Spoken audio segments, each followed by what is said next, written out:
ቻት ካወቁ በኋላ እዛ ቤት እንድታድር አልፈቀዱላትም። በመጀመሪያ ነገሩን ሲያወጣጡ ካሜራ ቤታቸው ደቅነው እየተከታተሏቸው እንደሆነና አንድም ልጅ ቢዋሽ በሳቸው ፊት ተቀባይነትን እንደማያገኝ እስከ መጨረሻው ሊክዷቸው እንደሚችሉ ልጆቻቸውን አባበሏቸው። ይህኔ ከሌሎች ልጅ በተለየ አቤጌል ለከፍተኛ መደናገጥም ተዳረገች። ሆኖም መርዙን እንደመረዘችው ራሷ ተናገረች። ነገር ግን ሰው ለመጉዳት ሳይሆን በረሮዎች ላይ ምን ያህል ውጤታማ ይሆናል የሚል ምርምር ልታካሄድ እንደሆነም ነገረቻቸው። አቶ ደረጀም ስሜታቸው ገንፍሎ ወጣባቸው። ልጃቸው ያደረገችው ድርጊት ከቃል በላይ ሆነባቸው። ይህንን ሁኔታ ታግሶ ለማለፍ እጅግ በጣም ከበዳቸው። ወይዘሮ ማርታ ጋር ምን ማድረግ እንዳለባቸው ተመካከሩ። ወይዘሮ ማርታ አሁን የመኖርና ያለመኖር ጉዳይ ነው። አቤጌል የሚገባትን ቅጣት መቀጣት ያስፈልጋታል። በጣምም ሳትጎዳት ነገር ግን አባታዊ ቅጣት ልትቀጣት ይገባል በማለት ባለቤታቸውንም ነገሩት። ባለቤታቸውም በመጨረሻ አቤጌልን ጠርተው ሻንጧን ጠቅላ ቤታቸውን ትታ እንድትወጣ ማደረጓት። ቤተሰቡ በእንባ ተራጩ። ዳጣ አብራት ለመሄድ ወሰነች። ቁጭ በይ፣ ምን ልታደርጊ ነው የምትሄጂው? ማንም እንዲከተላት አልፈልግም በማለት ልጃቸውን አመነጫጨቁ። በሌላ በኩል ውሃም እንደዚሁ መርዛ ልትገላት የነበረችው ታላቅ እህቷ ቤታቸውን ትታ ስትሄድ እንባ ተናነቀች። ወይዘሮ ማርታ የእናት ወድ ምን ማድረግ ይቻላል? አቶ ደረጀ በወሰዱት ውሳኔ በጣም እጅግ ምርር ብለው ከልባቸው አለቀሱ። ዳጣ ክፍል 31 ምን አዲስ ነገር አለ? ከጅምሩ ያስደመጥኳችሁና ቀሪዎችን አብረን እንከታተላለን። እንግዲህ በባለፈው ክፍል ወይዘሮ ማርታ ዳጣና አቤጌል እየተጨቃጨቁ በነበሩበት ሰዓት ከእንቅልፍ በሌሊት ተነስተው ያዳምጧቸው ነበረ። ድርጊቱን አቤጌል እንደፈጸመችው ይህንን በትክክል ያውቃሉ። ታዲያ ወደ መኝታ ክፍል በማምራትም ባለቤታቸው ምንድን ነው የተፈጠረው? እነዚህ ሁለት ልጆች ስለምንድን ነው የሚጨቃጨቁት? በማለት አቶ ደረጀ ወይዘሮ ማርታን በሚጠይቁበት ሰዓት ወይዘሮ ማርታም ካልጋቸው ላይ ተደፍተው ስቅስቅ ብለው አለቀሱ። ደረጀ መርዙን የመረዘችው አቤጌል ናት አሉ። እንዴት ሊሆን ይችላል? ከምንስ ተነስታ? እንዴትስ ውሃን ልትገላት አሰበች? በእርግጥ ዳጣ እንደማታደርገው አውቄ ነበር አሉ። ታዲያ አሁን ስሜታዊ ሆነው አቤጌልን ለመቅጣት በሚነሱበት ሰዓት ወይዘሮ ማርታ እባክህን እንደ እስካሁኑ እየተመካከርን ቤታችን በትዕግስት ገንብተነዋል። አሁንም በዛ መልኩ ነው መቀጠል ያለብህ። ደረጀ ስሜታዊ ሆነህ የምትወስነው ውሳኔ ኋላ ዋጋ ያስከፍለናል። እናም ተረጋጋ በማለት ባለቤታቸው እንዲረጋጋ አደረጉ። ታዲያ አሁን ምን ማድረግ አለብን? አቤጌል በጣም አስቸጋሪ ናት። መቼም ከስህተቷ መማር የማትችል አደገኛ ልጅ። በባለፈው ገርፊያት አሁንም ተመልሳ ከዛው። እንግዲህ ምን ማድረግ እችላለሁ አሉ። ታዲያ ወይዘሮ ማርታ ትናንትና ያመጣው ሀሳብ ወይም ካሜራ እንደተደቀነ አድርገን አንድ ባንድ እንቅስቃሴያቸውን እየተከታተላቸው እንደሆነ እንነግራቸዋለን። በዚህ ሁኔታ መደናገጥ ውስጥ የገባው ልጅ ድርጊቱን ፈጽሞታል ማለት ነው በማለት እንደተመካከሩት ሁሉ ይህንን ማድረግ እንዳለባቸውም ባለቤታቸው ጋም አወሩ። በበነጋው ወይም በጠዋት ይህንን ነገር ሊያደርጉት እንደሚችሉም ተወያዩበት። እያንዳንዱ የቤተሰብ አባላትም ተሰባሰቡ። አቶ ደረጀ ልጆቻቸውን ከሰበሰቡ በኋላ አንድ ታሪክ ያጫውቷቸው ገብተዋል። ከአቤጌል ታሪክ ጋር በተያያዘ ማለትም አቤጌል ከምታደርጋቸው ድርጊቶች ጋር በተያያዘ ነው። ጉዳዩን ገና ሲናገሩ አቤጌል በፍርሃት ትናጥ ነበረ። ውሃ ከታሪኩ የሰማችውን መዘርዘር ትጀምራለች። እንግዲህ አንድ ሰው ታማኝ ቢሆን ለቃሉ ምን ያህል ዋጋውን ያገኛል። ለማንኛውም በተማሪና በአስተማሪ መካከል የነገርኳቸው ታሪክ እንዲሁ በቤታችንም የተፈጠረው ይህንኑ ነው በማለት አቤጌል ስለሰራችው ነገር በቅኔም ይነግሯት ገብተዋል።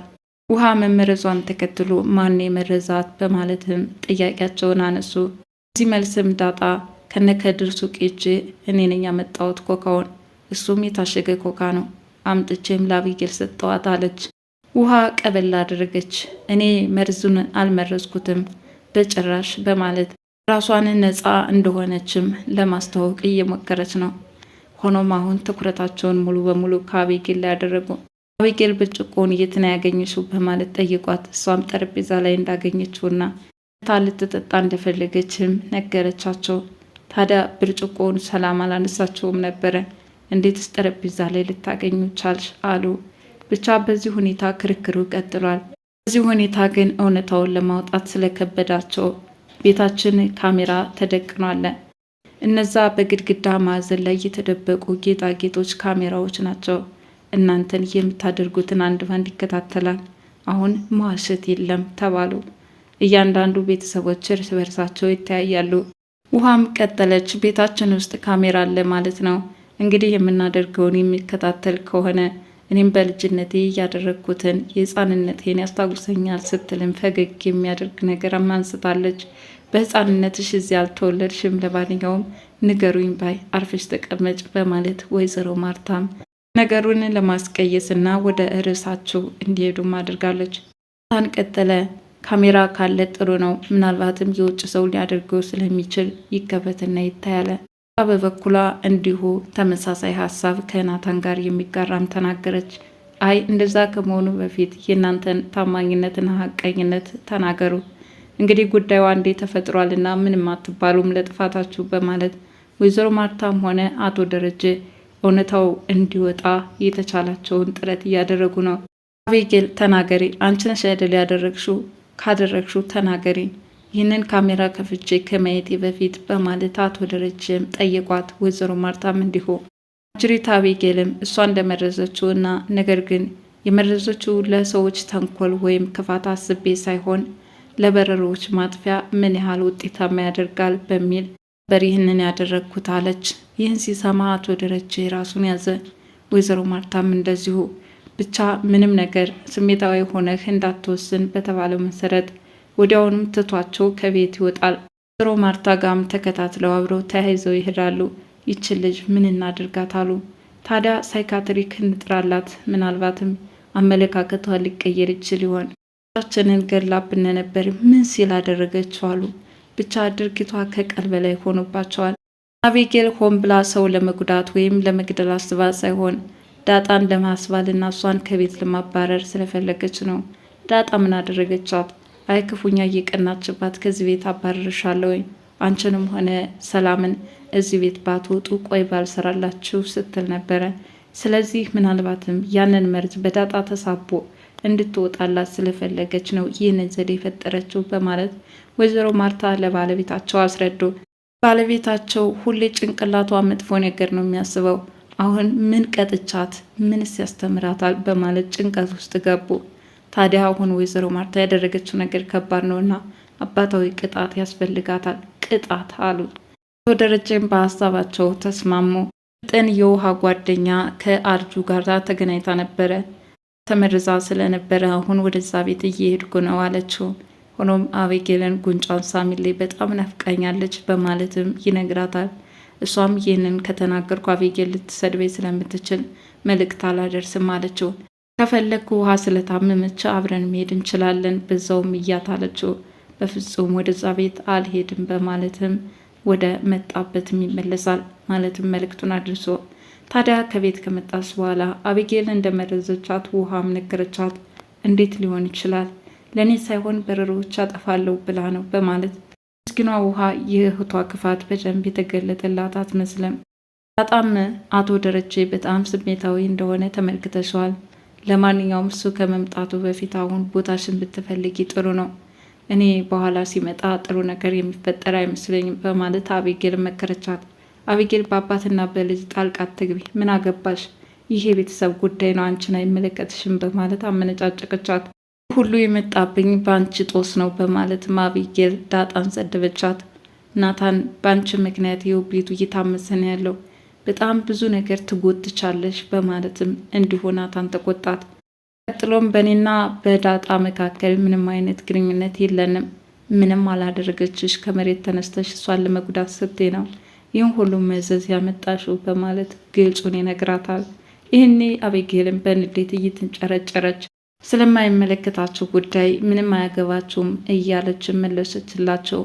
አቶ ምሽት ሆነና በተኙበትም አቶ ደረጀ ይችን ልጅ ላስወጣት ነው፣ ዱላም ስለማይቀጣት 1 ሳምንት ከቤት ወጥታ ችግሩንም ሁሉንም ማየት ይኖርባታል፣ ምናልባት ችግር ካስተማራት በማለት እንደጨከኑባትም ለባለቤታቸው ይገልጻሉ። ወይዘሮ ማርታ ግን በዚህ ጉዳይ በጣም ተጨናነቁ። እንዴት ሊሆን ይችላል?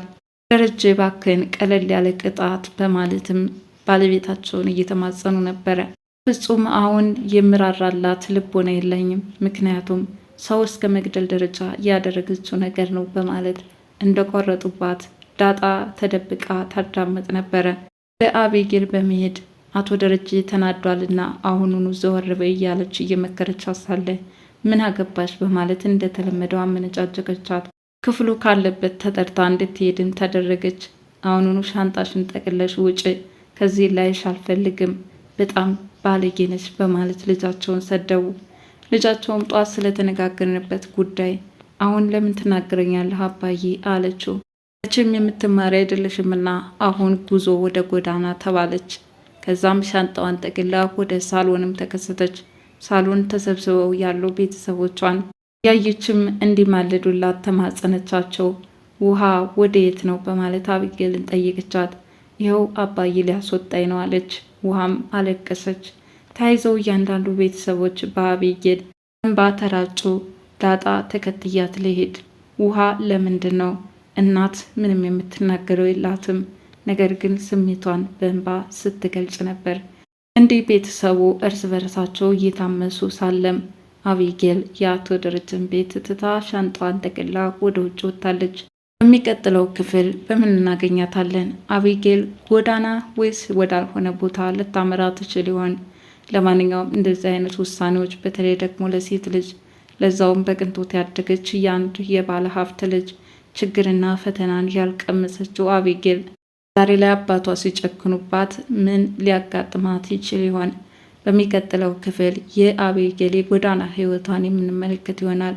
ለዛሬ እዚሁ ተሰናበትኳችሁ። ለቻናሌ አዲስ የሆናችሁ ላይክ፣ ሸር፣ ሰብስክራይብ በማድረግ ቤተሰብ እንድትሆኑ በትህትና ጠይቃለሁ። ባይ ባይ።